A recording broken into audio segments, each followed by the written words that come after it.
Well, 10,000 subscribers. That's quite a milestone, at least for me anyway. And what I'd like to do is start off with giving out 10,000 thank yous, one to every person who's subscribed. And you might be a bit surprised at that because you may have noticed I don't bug people to subscribe or comment or like in any of my videos because I find that so annoying.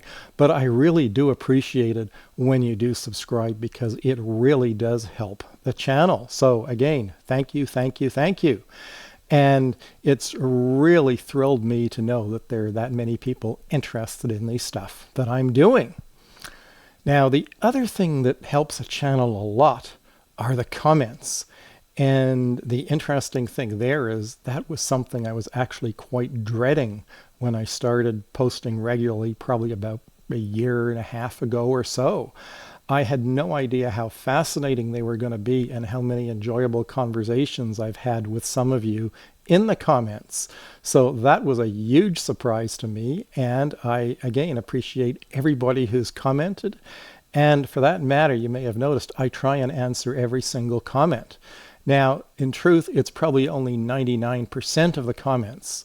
And to give you a sense of the comments that I don't respond to, well, some of them are the obnoxious ones that trolls tend to leave, and I think really the best policy there is just not to respond because that won't lead to anything good. Oddly, there's the occasional comment that's kind of garbled, meaning I have no idea what the person's getting at, and I'm not sure whether that's some sort of an auto-translate problem or what, but those are the other comments that I don't respond to. And then finally, when someone comments, I get an email. And I usually use that to find the comment and respond. But sometimes that comment seems to have disappeared or at least is unfindable by me. And so that's the other category of comments that don't get a response. So if you've commented and don't hear from me, well, let's assume that I just could not find your comment, and please comment again. So the algorithm, which again does depend on comments and on likes and on subscribers, and quite frankly, how many people see the little image of the video with its title and click on it, is quite fascinating. And here's a look at the analytics for the last year and a half showing the number of hits I've had each day. And what really amazed me is there are a number of gigantic peaks where pretty much all of my views and subscribers have come from. And then in between those peaks, there is just a general low-level rumbling of views and subscribers going on in the background. And you might be thinking, well, what's happened is he's posted a very good video every time there's one of those peaks. But the truth is, those peaks don't really happen when I post a video. In fact, sometimes they happen a week later, sometimes a month later, sometimes many months later, and sometimes multiple times on one video. I have no idea why suddenly a video catches on. My only guess is sometimes the whatever AI YouTube uses to match videos to viewers, it just hits on the type of viewer that likes one type of video or another, and bang, suddenly it starts showing to them, and for a few days or weeks or a month, one video goes absolutely crazy. So, well, as an engineer, I find that quite fascinating. Now, besides the comments being fun, is having an excuse to do a whole bunch of experiments and projects that I've either done before as a kid or a student, or ones that I've always wanted to do. And, well, that brings us to the next topic, which is what can you expect to see from me in the future? And, well, fiber optics is going to be a big one, and some of you may remember that I bought a giant spool of fiber optic cable, so certainly a lot more on that. I want to do quite a bit on piezoelectricity and crystals. Piezoelectricity is the type of spark you get when you're lighting your barbecue by pressing that button. And, well, it turns out it's the same phenomena as used in the crystals that give us those precise clock timing in our watches and all of our modern electronics. Another thing which you may not have even heard about before is analog optical computing. And this was something that fascinated me as a grad student, because using only a few optical elements in a laser, you can actually make what amounts to an optical analog supercomputer. So we're certainly going to do that.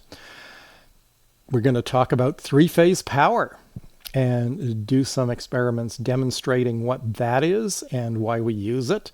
And of course, some more high voltage experiments. I mean, they're always fun to do.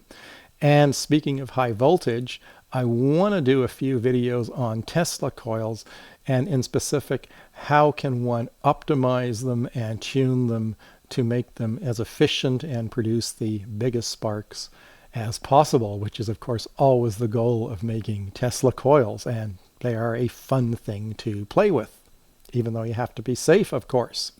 And I guess finally, I want to do a video about Ethernet, and I'm not talking about the modern Ethernet today, which is not really Ethernet, but the way it was in the old days where we sent the signal along a transmission line.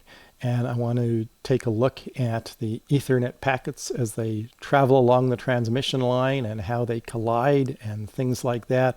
And it's really a continuation and an extension on the video I did about how come your TV cable says 75 ohms, but when you measure it, it's not. And that was, of course, a tricky way of getting everyone to watch a video about transmission lines, which wouldn't sound nearly as interesting. And so that sort of brings me to the type of content that I've been doing and the type of content you can continue to expect to see. And that is content and substance, but not slick and fancy. Now, maybe when I've got a lot more subscribers, it'll be slick and fancy because I can hire someone to do all sorts of fancy graphics. But, well, right now we'll have to make do with me drawing schematic diagrams myself and minimal graphics, but I can certainly promise you a lot of substance. And really, I think the main core of this channel is to try and link the practical to the theory in a very understandable way, and by leaving out a lot of the math, although at times bringing in just a little to allow you to appreciate it without turning off, well, too many people who don't like math. And the truth is, math is a big obstacle to people understanding science and engineering, and that at the same time, you don't necessarily need it to get a basic appreciation for what's going on. So that's what I'll continue to try and do. Now, because I try and keep things simple, and for that matter, do all the experiments in a simple enough way that many of them can be repeated at home yourself, there are at least some commenters who seem to believe that I'm some sort of a novice. Now, one YouTuber that I sometimes watch seems to give his entire credentials and resume at the beginning of every video, and I'm certainly not going to do that. But I am wondering whether I should maybe try and promote myself a bit more. And I am a typical engineer. I'm not good at doing that, but I could certainly start off every video with, "Hi, I'm Dr. Pete Jones, and today's video is about blah, blah, blah, blah, blah." Or maybe as I'm introducing the video, what I could do is have a caption or title come up at the bottom of the screen saying Dr. Pete Jones. What do you think? Do you think that would add to the credibility of the videos that I'm doing? Let me know. And for that matter, while I'm asking for suggestions, I'd really like to know what type of content you'd like to see in the future. And really almost anything in engineering, electricity, physics, computing goes.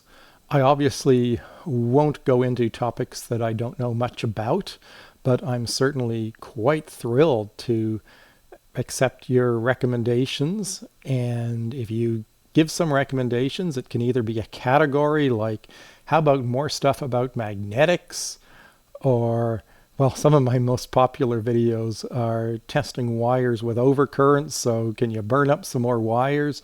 Or for that matter, something very specific like I've always wanted to know why light reflects off a window or the surface of water when there really isn't any silvery material for it to reflect from. And of course, you don't need to put that one down because that is a future video.